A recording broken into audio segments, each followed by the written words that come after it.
안녕하세요. 저는 결혼 4년차 여자입니다. 아직 회사에 다니고 있고, 당연히 남편과 저 사이에 아이는 아직 없어요. 남편은 체육 쪽을 전공했지만, 대입에 실패하면서 1년 더 재수하는 대신에 군대에 일찍 입대를 했습니다. 병사 의무복무 기간 2년을 채우고 나서 대학교를 재도전하려고 했는데, 간부들 눈에 들어서 부사관 지원을 하게 되었고, 그렇게 3년을 더 군 생활을 하다가 제대를 했어요. 전역하고 나니 대학교에 들어가는 게 겁이 났다고 하더라고요.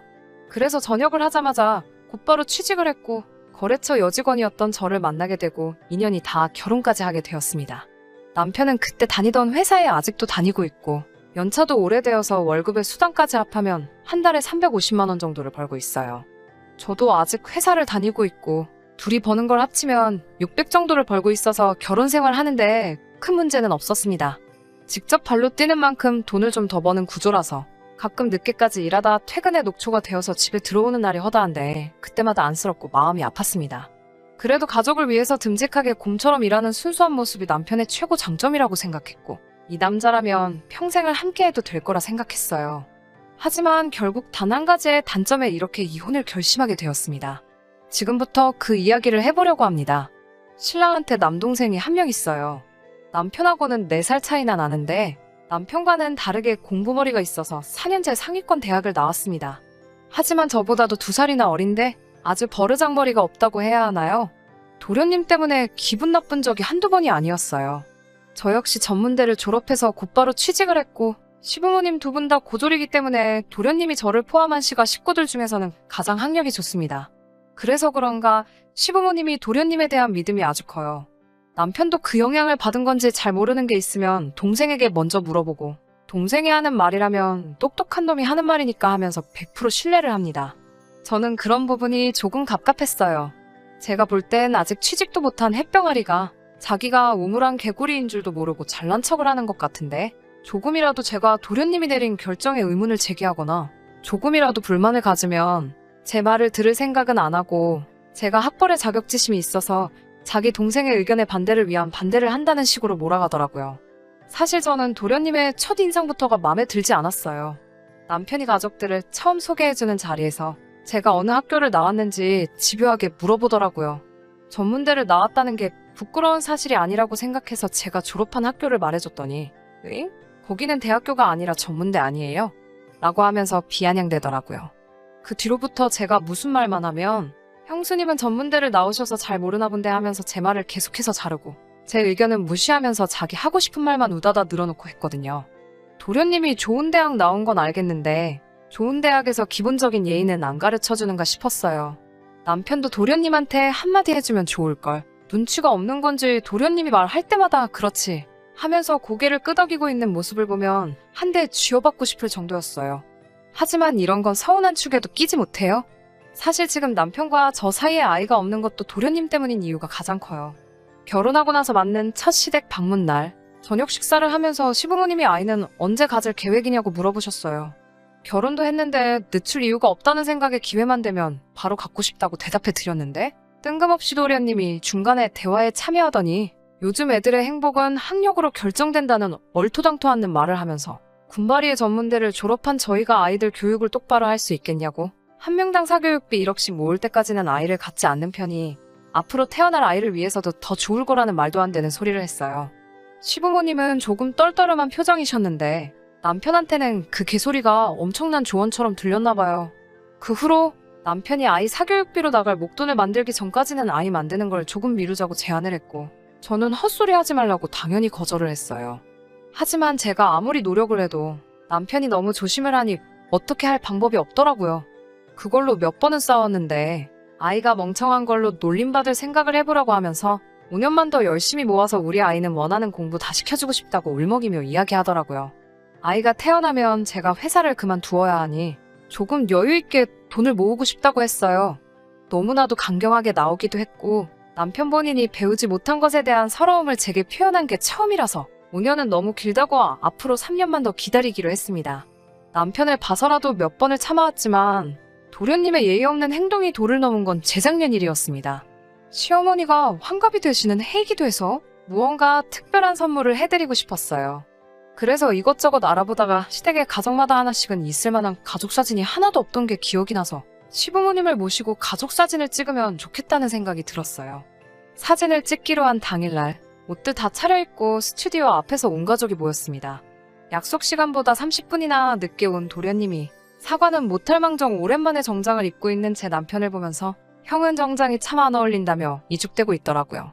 그 모습에 제가 너무 화가 나서 도련님은 형한테 말버릇이 그게 뭐냐고, 부모님도 계시고 다 도련님 윗사람들인데 기다리게 했으면 먼저 사과를 해야지 얼렁뚱땅 넘어가려 하느냐고 한 소리를 했어요. 제가 한 말이 기분이 나빠 보였지만 틀린 말이 없었으니 엄청 분해하기만 하고 아무 말도 못하더라고요. 스튜디오에 도착해서 사진을 찍기 위해 사진작가님의 안내를 받으며 카메라 앞으로 온 가족이 나란히 섰는데 도련님이 사진 찍기를 거부하고 움직일 생각을 안 하더라고요. 시부모님이 도련님에게 빨리 안 오고 뭐하냐고 눈치를 주시는데 도련님이 이건 가족 사진인데 형수님이 사진을 왜 같이 찍냐고 하더라고요. 그게 무슨 말이에요? 가족 사진이니까 당연히 저도 같이 찍어야죠. 아까 제가 한 소리 한 것 때문에 그런 거면 제가 사과드릴 테니까 빨리 이쪽으로 오세요. 라고 말했어요. 사과는 하고 싶지 않았는데 스튜디오 촬영 시간이 한정적이라서 작가님이 많이 당황한 듯 보여 도련님을 달래주기 위해 할 수밖에 없었습니다. 그런데 도련님의 반응이 더 어이가 없더군요. 또 저의 학력을 가지고 물고 늘어지며 형수님이 전문대를 나와서 잘 모르나 본데 가족관계 등록부상 직계가족에는 며느리는 포함되지 않으니 형수님이 거기에 껴있으면 그건 진정한 가족사진이 아니라면서 어깃장을 놓더라고요. 시부모님이나 남편이 똥꼬집을 부리는 도련님 좀 타일러줬으면 했는데 또 도련님이 하는 말이라면 철석같이 믿는 사람들이니 어쩌지도 못하고 가만히 있더라고요. 결국 같이 찍내마네로 실갱이를 하다가 당황한 작가님이 그럼 동생분 빼고 사진 한 장, 그리고 저를 빼고 사진 한 장에서 따로 찍자는 제안을 해서 그렇게 하기로 했어요. 어이가 없었지만 그래도 꼴보기 싫은 도련님하고 같이 사진을 안 찍어도 된다는 걸로 저도 나름 위안을 삼았는데 사진을 찍고 한참 뒤에 방문한 시댁에서 저를 제외하고 찍은 가족 사진을 벽에 떡하니 걸어놓은 모습을 보고 정말 서럽고 서운해서 그날 집에 와서 펑펑 참아왔던 눈물을 쏟아버리고 말았습니다. 그날 남편한테는 이제 도련님하고 한 번이라도 이런 일로 얽히게 되면 차라리 이혼을 하자고 엄포를 놓았어요. 결혼한 지 3년이나 돼서 가족 대접도 못 받고 살바해야 진짜 남남으로 사는 게 맞지 않냐고 따졌더니 남편이 처음으로 제 눈치를 다 보더라고요. 그렇게 그날 이후로 1년 정도를 시댁 식구들과는 얼굴도 안 보고 살았습니다. 명절날이나 가족 행사가 있어도 남편만 혼자서 보내고 저는 가지를 않았어요. 그리고 작년 여름 처음으로 시댁 행사에 참여하게 되었습니다. 갈 생각은 하나도 없었지만 남편이 이만하면 됐지 않냐고, 이제 절대 저를 서운하게 하지 않을 테니 그날 일은 이제 그만 용서해달라는 부탁에 결국 이기지 못하고 참석하게 되었습니다. 시댁과 저를 다시 만나게 해준 행사는 도련님의 결혼식이었습니다. 아직도 취직도 못하신 대단한 도련님이 직장이 생기기도 전에 어디서 속도 위반을 해가지고 아주 급하게 결혼식을 올리게 되었다고 하더라고요. 하필 처음으로 시댁을 다시 만나는 게 도련님의 결혼식인가 싶었지만 한 입으로 두 말을 할 수 없어서 참석하게 되었습니다. 결혼식은 잘 치러졌어요. 도련님도 새 신부도 시부모님도 전부 행복해 보였습니다. 식이 끝나고 사진 촬영을 하는데 가족분들이 나오라는 말에 저도 모르게 자리에서 움찔해버리고 말았어요. 남편에게는 화장실이 급하다고 하고 사진 촬영에서 혼자 빠져버리고 말았습니다. 그 결혼식장에서 행복하지 않은 건 저 혼자밖에 없는 것 같았어요. 그 사건이 벌써 1년이나 지났는데도 아직 서운함이 마음에 남아있다는 걸 제 스스로가 인정할 수가 없었어요. 그때 도련님이 삐졌던 것처럼 저도 똑같이 소심한 사람이 된 것 같아서 사진 촬영 당시에 잠수를 타버린 걸 후회도 많이 했어요. 그날을 계기로 저도 조금씩 닫고 있던 마음에 문을 열기로 했어요. 도련님도 이제 가장이 된 만큼 조금 달라진 모습을 보여주지 않을까 하는 기대도 있었거든요. 하지만 제가 바보였어요. 지난 추석에 시댁에 방문을 하고 제가 헛된 기대를 했다는 사실을 알게 되었습니다. 시부모님 댁벽에는 여전히 저를 빼고 찍은 사진이 그대로 걸려 있었고 그 옆에 나란히 걸려있던 한 장의 사진 때문에 저는 더 큰 충격을 받고 말았습니다. 제가 빠진 가족 사진 옆에 버젓이 걸려있는 새로운 사진은 도련님과 동서가 시댁 식구들과 찍은 가족 사진이었기 때문이었어요. 저를 더 서운하고 화가 나게 만든 건 저는 가족이 아니라고 열변을 토하던 그 동생의 어깨에 손을 올리고 환하게 웃고 있는 사진 속 남편의 모습이었습니다. 남편에게 저 사진은 뭐냐고 물었는데 결혼하기 전에 벽에 있는 가족 사진을 보고 동서가 자기도 찍고 싶다고 해서 새로 찍은 가족 사진이라고 하더라고요. 남편에게만 들릴 정도로 화를 내면서 저 사진 나 빼놓고 찍을 때 아무 생각도 안 들었냐고 한마디 했어요. 하지만 남편은 오히려 시댁 행사에 코빼기도 비추지 않은 게 누구냐며 그걸 제 탓이라고 하더군요. 그 순간 저는 이 결혼 생활을 포기하게 되었습니다. 남편은 저보다 동생 말이 우선이었고 뭐가 옳고 그른지 스스로 판단도 할 줄 모르는 모질이 중에 상모질이었던 거예요. 마침 도련님 내외가 시댁에 도착했고 얼마 있지 않아서 시어머니께서 제사 음식 좀 도와달라고 저희들을 부르더라고요. 저는 그 길로 소파에 드러누웠어요. 남편이 저한테 화를 내더군요.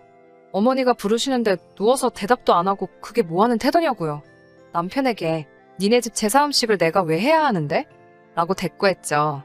시어머니가 그 모습을 보더니 제 이름을 다시 부르시더니 오랜만에 와가지고 지금 뭐 하는 거냐고 냉큼 이리 오지 못하겠냐고 화를 내셨어요. 어머님께도 어머님 제가 언제부터 이 집 가족이었나요? 하고 대답해 드렸어요.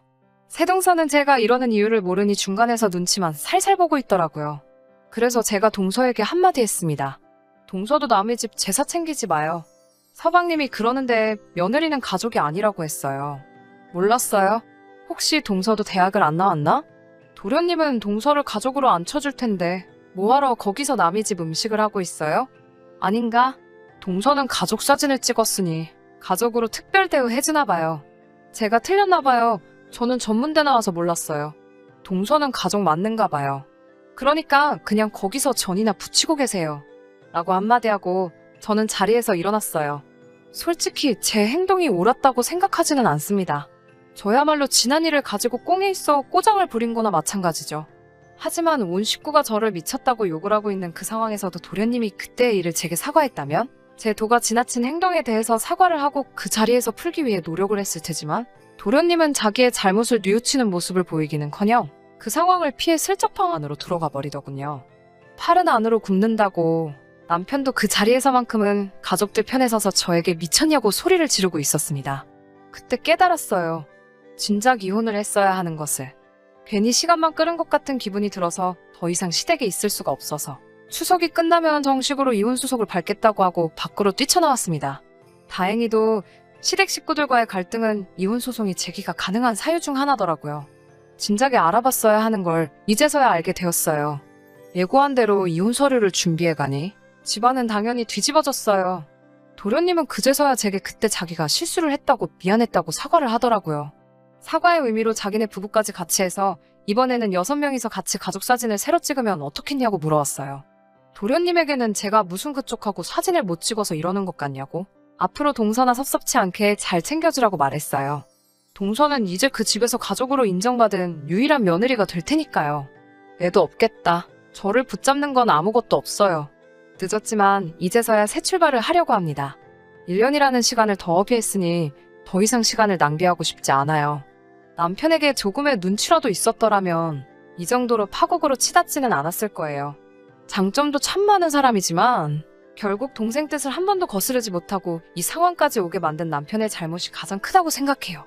이혼녀 딱지까지 붙은 제가 새로운 출발을 할 수 있을지는 아직 확신이 서질 않지만 이 결정이 저를 더 행복한 사람으로 만들어줄 거라 믿으며 이만 사연 줄이도록 하겠습니다. 끝까지 들어주셔서 감사합니다. 오늘의 사연은 여기까지입니다. 구독과 좋아요, 알람 설정 부탁드리고 더 좋은 사연으로 다시 찾아뵙겠습니다. 감사합니다.